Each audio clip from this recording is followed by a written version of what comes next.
This is HOA checkmate. The sidewalk refroze and she acted like I did it on purpose. Karen screamed that my path failed inspection and she was scheduling a compliance hearing and adding fees. That curb snow pile is a violation, and I am documenting it as we speak. I stood in my driveway at 6 in the morning, breath fogging in the air, staring at Susan King as she waved her clipboard like a weapon. The snow had been falling for 2 days straight, which in Palm Beach Gardens, Florida, was basically the apocalypse. I work a FedEx-style route and I cannot afford tow delays, so I had spent half the night shoveling my driveway and clearing the drain by the curb. Apparently, that was a crime. Susan planted herself 3 feet from my front bumper, her purple parka zipped to her throat, her blue knit beanie pulled low. She had a retractable badge reel clipped to her coat, the card blank, but official looking. Her red bob peeked out from under the beanie, and her face was the color of a stop sign. That curb snow pile is a violation and I am documenting it as we speak, she repeated, jabbing a gloved finger toward the street. I looked at the pile. It was about 2 feet high, maybe 3 feet wide, shoved to the side so I could get my car out.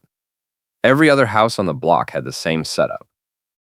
I said, everyone has a pile. She said, not everyone has a drainage issue. I will make an example out of you so everyone learns. I tried to keep my voice calm. The drain was clogged with slush. I cleared it. She cut me off. You created a hazard by piling snow in the right-of-way. She flipped a page on her clipboard, the clear rain cover crackling in the cold. You are in violation of Article 12, Section 4, which prohibits obstruction of drainage infrastructure during snow emergencies. I said, snow emergencies? We are in Florida. She said, we adopted emergency protocols last year.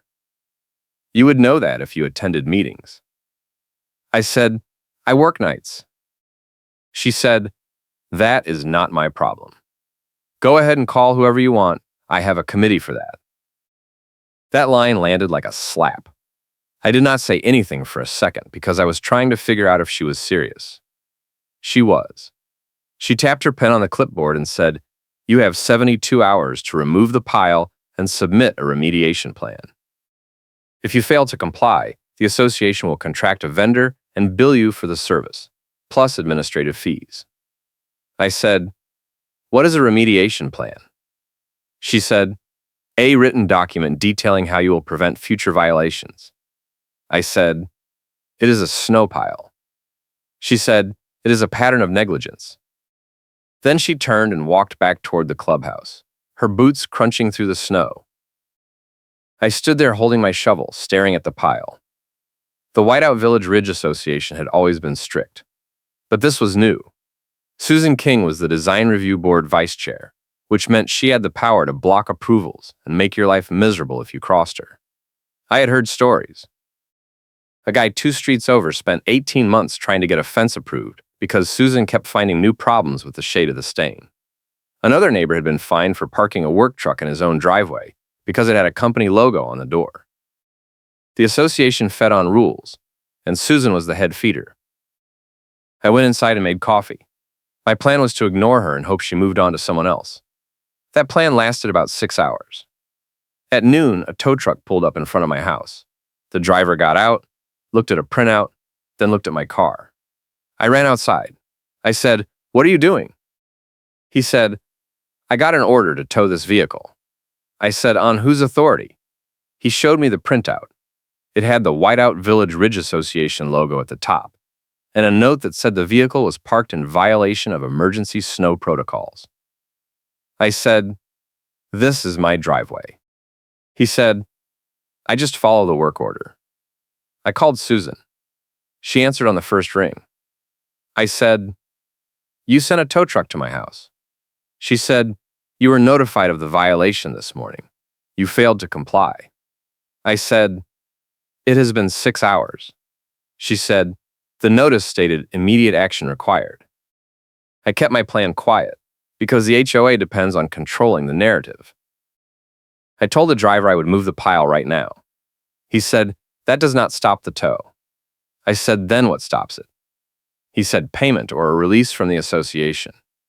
I called Susan back. She said, you can request a hearing. I said, when? She said, next Thursday. I said, that is 8 days from now.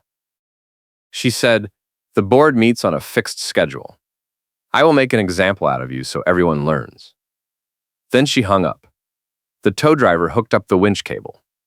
I stood there watching, my breath coming in short bursts, my hands shaking. The HOA threatens to send a tow while I am asleep and I need to set up cameras now. I said, can you give me 10 minutes? He said, I cannot delay the job.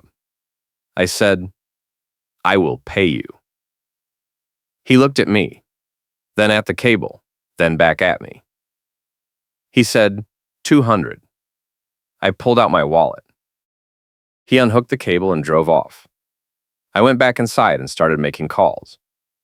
I needed help, and I needed it fast. The first person I thought of was Ed Morrison, a retired police officer who lived 3 houses down.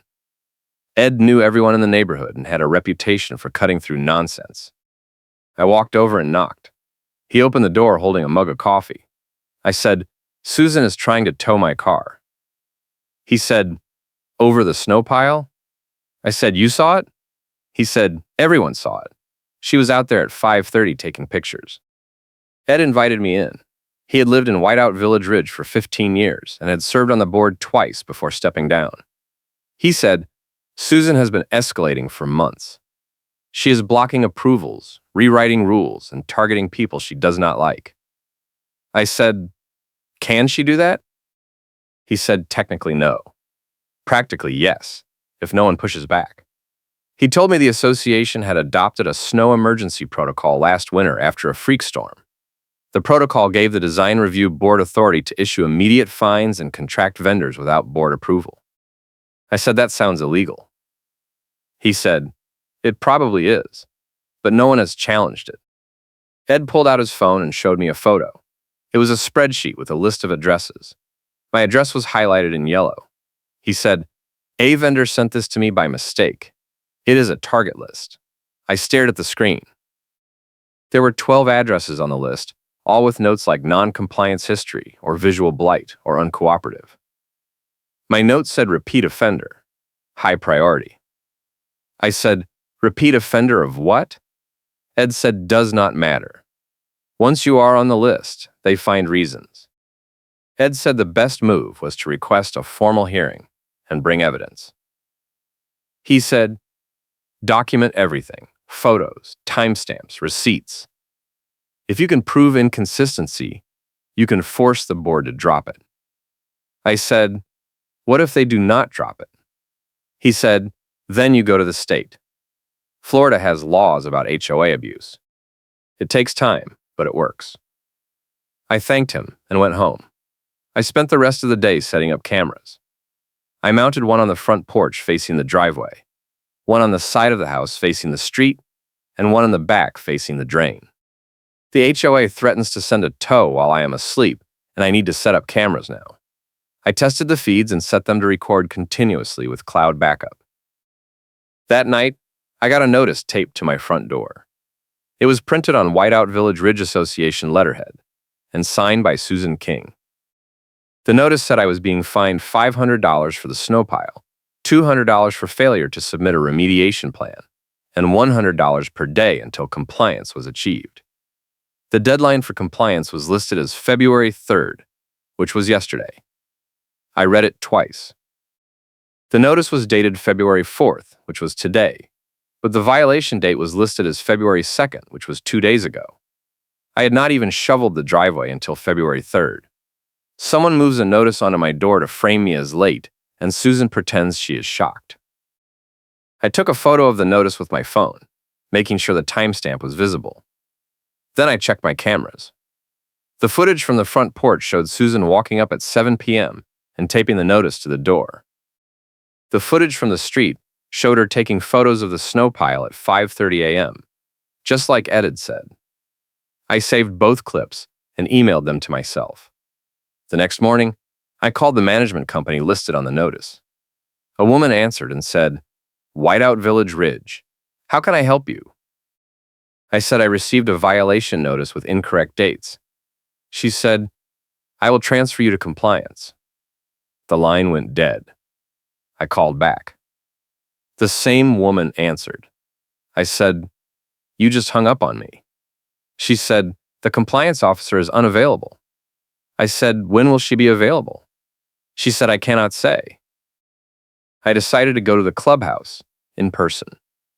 The clubhouse was a low brick building at the front of the neighborhood, with a meeting room, a gym, and a management office. I walked in and asked to speak to someone about the notice. The woman at the desk, who I assumed was the same one from the phone, said, "You need an appointment." I said, "I just need 5 minutes." She said, "The compliance officer does not take walk-ins." I said, "Then I will wait." She said, "You cannot wait here." I said, "Why not?" She said, "It is a security issue." I looked around. The lobby was empty. I said, "I am not leaving until someone explains this notice." She picked up the phone and called someone. A minute later, Susan walked in. Susan said, "You are trespassing." I said, "I am a resident." She said, "You are disrupting business." I said, "I am asking about a notice with the wrong date." She said, "The notice is correct." I pulled out my phone and showed her the timestamp on my photo of the driveway. I said, "I cleared the driveway on February 3rd. Your notice says the violation occurred on February 2nd. She looked at the photo, then at me. She said, "You are misreading the notice." I said, "The date is right here." She said, "That is the inspection date, not the violation date." I said, "It says violation date." She said, "You are being argumentative. I will add insubordination to your file." I left before I said something I would regret. Back home, I pulled up the association bylaws on the website. Article 12, Section 4 did mention drainage infrastructure, but it said nothing about snow piles or emergency protocols. I searched for the snow emergency protocol Susan kept referencing. It was not in the bylaws. I called Ed. He said they probably adopted it at a special meeting without proper notice. Happens all the time. I said, "Can they do that?" He said, "Not legally, but proving it requires the meeting minutes." I said, "Where do I get those?" He said, "Records request." Florida has a statute that requires HOAs to provide records within 10 business days. I said, "Will they comply?" He said, "Probably not, but it starts a paper trail." I drafted a records request that night. I asked for all meeting minutes from the past 2 years, all vendor contracts related to snow removal, and all documentation of the snow emergency protocol. I sent it via certified mail and email. 2 days later, I got a reply from the management company. It said my request was overly broad and would require a fee of $250. I replied and said Florida law allows reasonable fees, but $250 for electronic records is not reasonable. They did not respond. I forwarded the exchange to Ed. He said, "That is refusal. You can file a complaint with the state, but it takes months." I said, "I do not have months. The fines are piling up." The next morning, I woke up to the sound of a truck in my driveway. I looked out the window and saw a contractor with a snowplow attachment clearing my snow pile. I ran outside. I said, "I did not hire you." He said, "The HOA did." I said, "You cannot plow my property without my permission." He said, "It is not your property, it is the right-of-way." I said, "The right-of-way ends at the curb." He said, "Take it up with the association." He finished the job in 5 minutes and left. An hour later, I got an invoice in the mail. $350 for emergency snow removal and disposal. I called Susan. She said, "You were notified of the need for remediation." I said I was going to remove the pile myself. She said, "You had 72 hours. I said, "It has been 4 days, and you never gave me 72 hours because the first deadline already passed when you issued the notice." She said, "You are confusing the timelines." I said, "I have the dates." She said, "Your perception of the dates is not relevant. The board has determined non-compliance. You can appeal at the hearing." I said, "When is the hearing?" She said, "Next Thursday, like I told you." I said, That is still 5 days away. She said, correct. I will make an example out of you so everyone learns. Then she hung up again. If you are enjoying this chaos, hit that like button and subscribe so you never miss another HOA horror story. I spent the next 2 days gathering evidence. I printed the photos of the snow pile with timestamps, the camera footage of Susan taping the notice, the invoice from the contractor, and the email chain with the management company. I also printed the section of the bylaws that did not mention snow emergencies. Ed helped me organize everything into a binder with tabs. He said, walk in like you are presenting a case. Do not get emotional. Stick to facts. I said, what if they ignore the facts? He said, then you have proof of bad faith, and that is worth something later. The hearing was scheduled for 7 p.m. in the clubhouse meeting room. I arrived at 6:50 and found the parking lot full. I walked in and saw the lobby packed with people. A security guard hovered near the clubhouse door, arms crossed, watching everyone. I recognized a few faces from the neighborhood. Ed was there. He nodded at me. Susan was at the front desk talking to the management company woman. When she saw me, she smiled. It was not a friendly smile. At 7, the board president called the meeting to order. There were 5 board members at the table, including Susan. The president said, we have one compliance hearing tonight. Susan stood and presented the case. She said I had violated Article 12, Section 4, by obstructing drainage infrastructure and creating a public hazard. She showed photos of the snow pile. She said I had been notified multiple times and had refused to comply. She said the association had been forced to contract a vendor at significant expense. She said my behavior demonstrated a pattern of disregard for community standards. She said the board should impose maximum fines and place a lien on my property if payment was not received within 30 days. The president asked if I had anything to say. I stood and walked to the front. I opened my binder and started with the dates. I said, the violation notice is dated February 4th, but it lists the violation date as February 2nd. I did not clear my driveway until February 3rd. Here is a photo with a timestamp. I showed the board the photo. Susan said, that is your photo. We have no way to verify the timestamp. I said, it is metadata. You can verify it with any forensic tool. The president said, we are not a court. I said, then how do you verify evidence? He did not answer. I moved to the next tab. I said the notice references a snow emergency protocol that is not in the bylaws. I requested a copy of the protocol and was told it would cost $250. Here is the email. I showed the board the email. Susan said, the protocol was adopted last year. I said, where are the meeting minutes? She said, that is not relevant to this hearing. I said, it is absolutely relevant. If the protocol was not properly adopted, the violation is invalid. The president said, we are not here to debate policy. I said, you are asking me to pay $1,000 in fines based on a policy I cannot verify exists. Ed stood up from the audience. He said, I served on this board for 6 years. We never adopted a snow emergency protocol. Susan said, you were not on the board last year. Ed said, I was at the meeting. You tried to pass it, but it failed because it violated state law. Susan said, that is your recollection. Ed said, I have the minutes. He pulled out a folder. Susan said, those minutes are not official. Ed said, they are signed by the secretary. Susan said, the secretary is no longer with the association. Ed said, that does not make the minutes disappear. The president said, this hearing is getting out of hand. I said, then let me finish. I flipped to the next tab. I said, the contractor invoice is dated February 6th, but the violation notice says I had 72 hours starting February 4th. That would make the deadline February 7th. The association hired the contractor before the deadline passed. The president said, we acted to prevent further damage.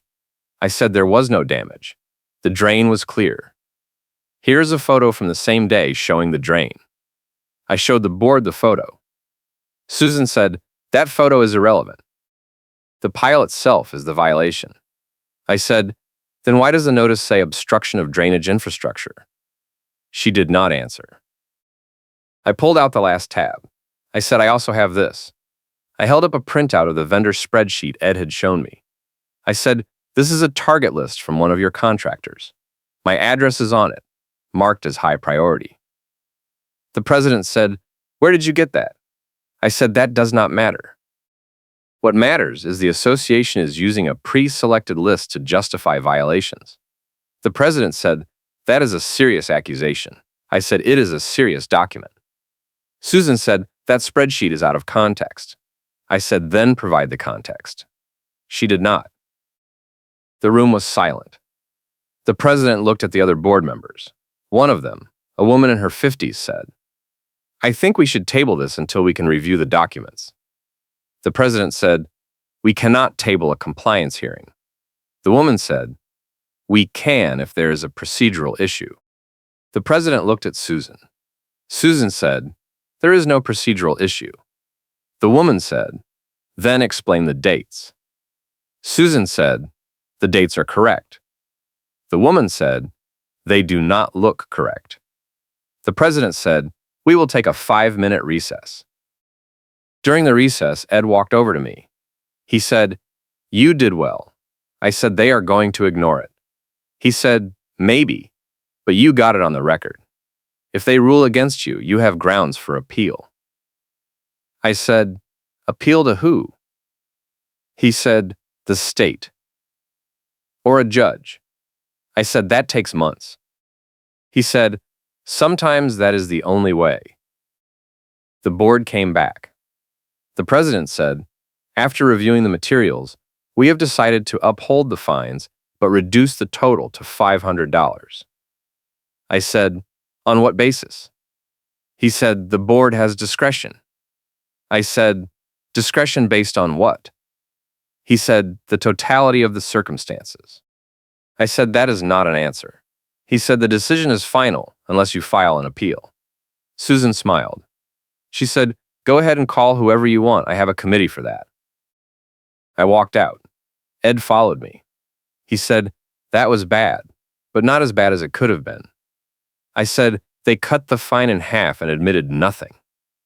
He said, right, but they blinked. That means they are worried. I said, worried about what? He said, about you. You brought evidence.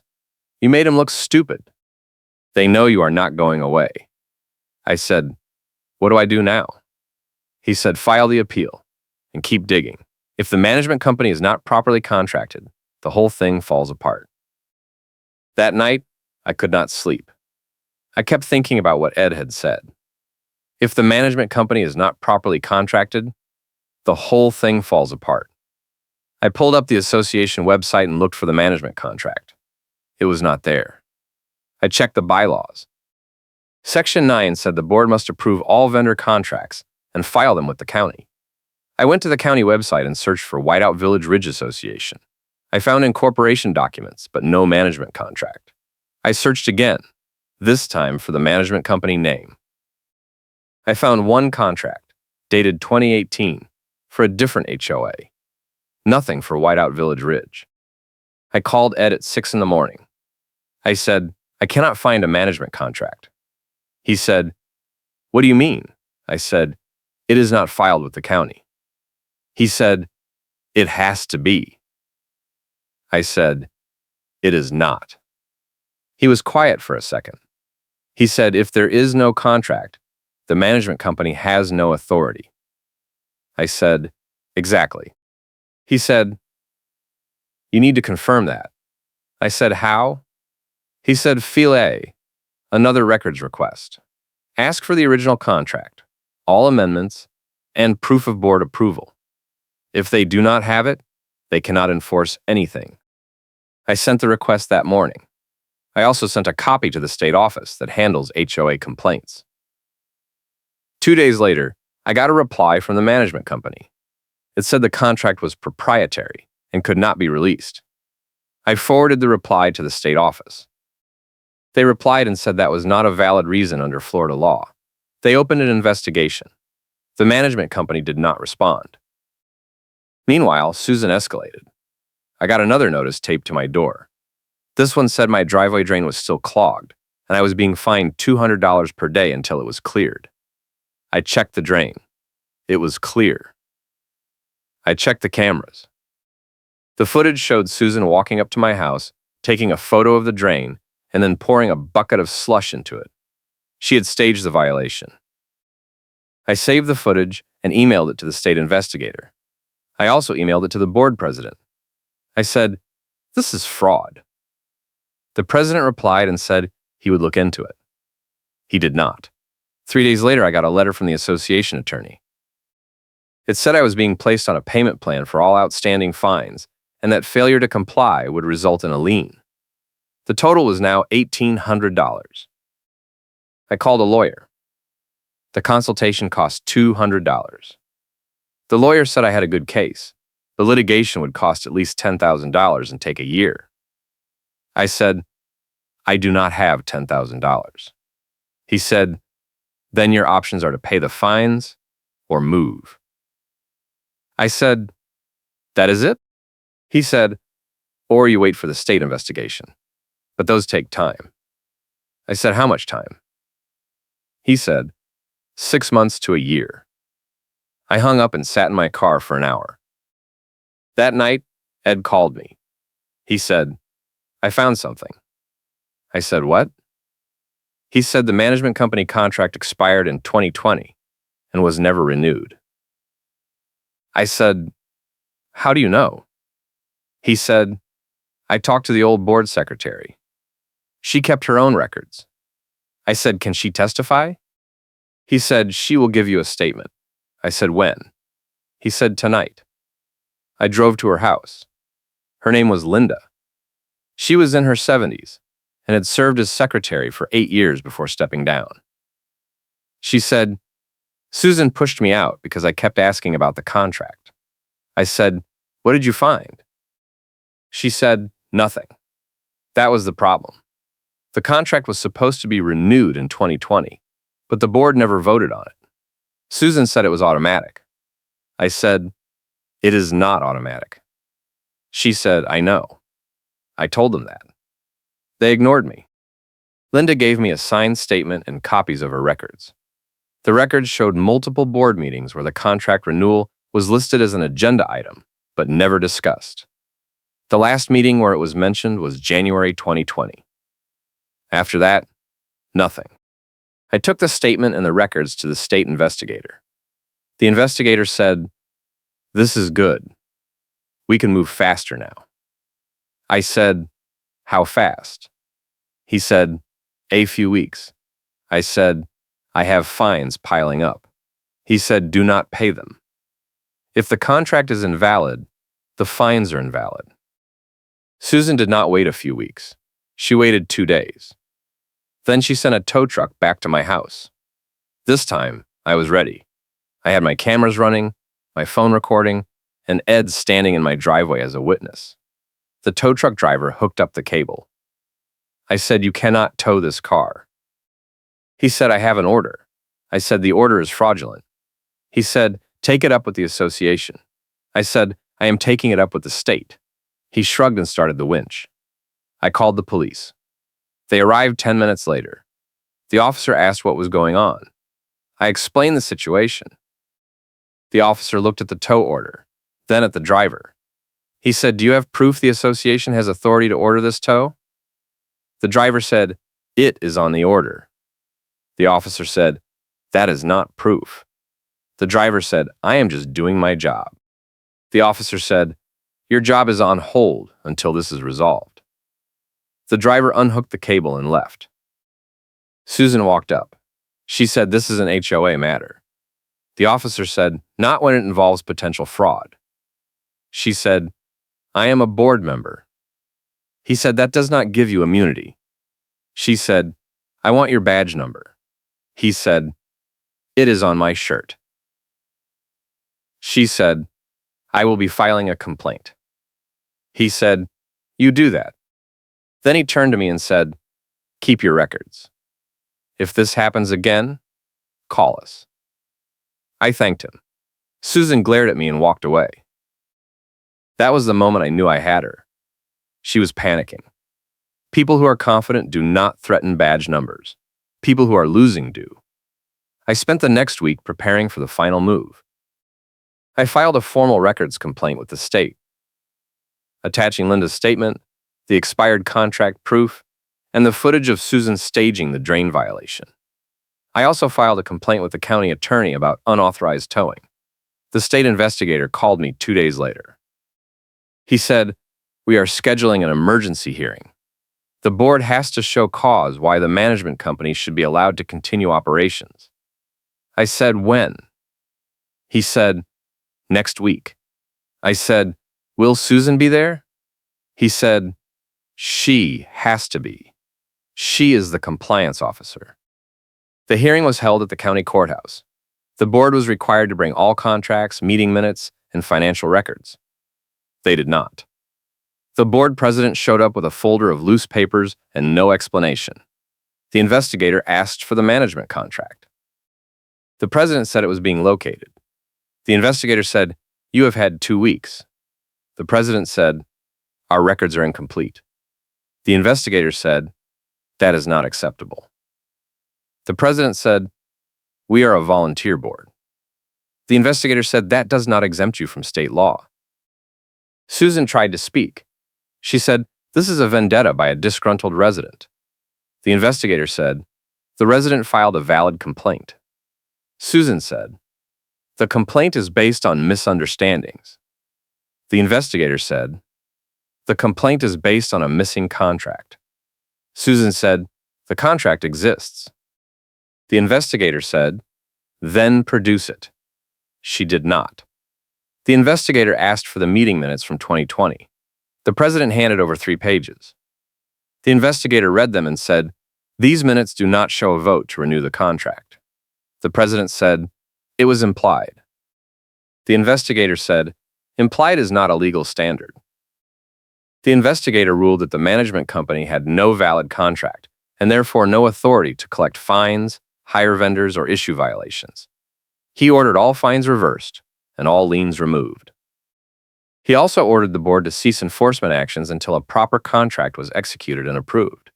Susan said, "This is outrageous." The investigator said, "This is the law." Susan said, "I will appeal."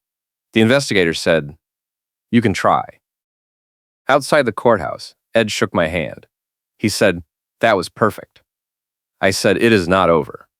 Susan will find another way." He said, "Not if the board removes her." I said, "Will they?" He said, "They have to. She just cost them a state sanction."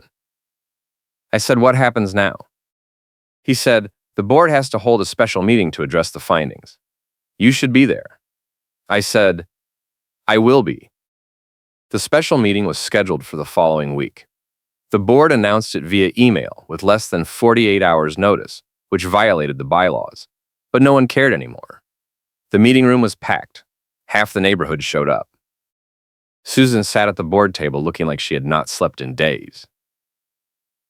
The president opened the meeting and said, "We are here to discuss the findings of the state investigation." Susan interrupted. She said, "I want to address the allegations."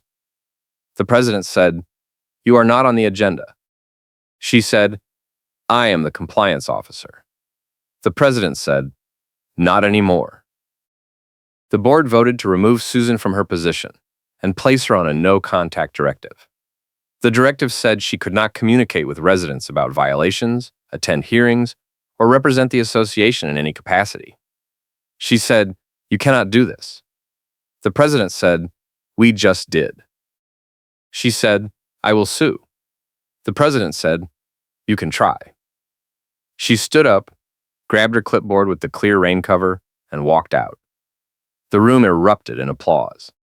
The board also voted to terminate the management company immediately and hire a new firm. The new firm conducted an audit and found over 40 violations issued by Susan in the past year, most with altered dates or fabricated evidence. The board reversed every single one. The HOA drops the case to avoid a public records mess. Susan tried to appeal, but the new management company refused to process her complaint. She filed a lawsuit against the association, but it was dismissed because she no longer had standing. A month later, I was in my driveway clearing snow again. A freak late-season storm had dumped another 6 inches.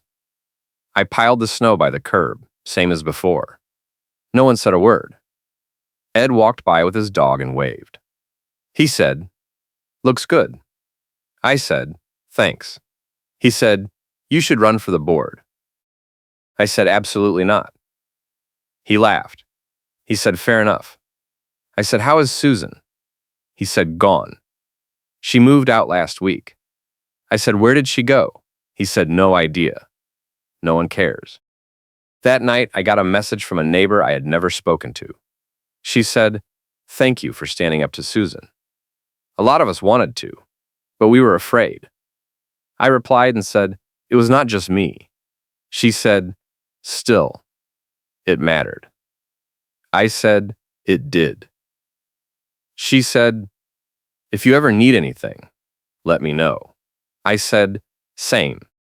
Then I closed my laptop and made dinner. For the first time in 2 months, I felt like I could breathe. The board hired a new compliance officer, a retired engineer named Tom, who actually read the bylaws before issuing violations. Tom reached out to me a few weeks later and said, "I reviewed your file. I want to apologize on behalf of the association." I said, "I appreciate that." He said, "If you have any concerns, my door is open." I said, "I will remember that." He said also, "I wanted you to know we are rewriting the enforcement policies. No more emergency protocols. No more target lists. Everything goes through a proper review." I said, "That sounds good." He said, "It should have been that way from the start." I also got a call from the state investigator. He said, "I wanted to let you know the investigation is closed. The board has taken corrective action, and we have no further concerns." I said, "What about Susan?" He said, "She is no longer our problem." I said, "Does that mean she cannot do this to someone else?" He said, "She can try, but she has a record now. Any HOA that hires her can see she was removed for cause." I said, "Good." He said, "You did the right thing. Most people do not fight back." I said, "I did not have a choice." He said, "You always have a choice. You made the hard one." A funny thing happened a few weeks after that. I was at the grocery store and ran into Susan. She was in the produce section, holding a bag of apples. She saw me and froze. I nodded at her. She turned and walked away. I did not follow her. I did not say anything. I just finished my shopping and left. On the way out, I passed the community bulletin board. Someone had posted a flyer for a neighborhood watch meeting. The flyer said, "No HOA drama, just neighbors looking out for neighbors." I smiled and kept walking. The lawsuit Susan filed went nowhere. Her attorney withdrew after she could not pay the retainer. She tried to represent herself, but the judge dismissed the case at the first hearing. The judge said, "You have no standing, no evidence, and no legal basis for your claims." Susan said, "But they ruined my reputation." The judge said, "You ruined your reputation. The case is dismissed." Susan tried to file an appeal, but the appellate court refused to hear it. That was the last I heard of her. The new board also passed a resolution barring any board member from serving as a compliance officer. Compliance would now be handled by the management company, subject to board oversight. Violations would require photographic evidence with timestamps, and residents would have 30 days to respond before any fines were assessed. The board also voted to refund every penny I had paid during the dispute. The check arrived in the mail with a letter of apology signed by all 5 board members. I framed the letter. Ed stopped by one afternoon with a 6-pack. He said, "I heard you got your money back." I said, "I did." He said, "What are you going to do with it?" I said, "Nothing. I am putting it in savings." He said, "Boring." I said, "Smart." He laughed. He said, You changed this place." I said, "I did not change anything." He said, "You did. People are not afraid anymore. They know they can fight back." I said, "Maybe." He said, "Definitely." Then he handed me a beer and said to not being afraid. A few months later, the association held its annual meeting. I went, mostly out of curiosity. The meeting was boring in the best way possible. The board reviewed the budget, approved a few minor repairs, and answered questions. No one yelled. No one threatened anyone. No one mentioned Susan. At the end, the president said, "If anyone has concerns, please reach out. We are here to serve the community, not the other way around." People clapped. I clapped. Then I went home. I still see the clipboard sometimes. Someone must have left it in the clubhouse because it ended up in the lost and found. I saw it sitting there one day when I stopped in to pay my annual dues.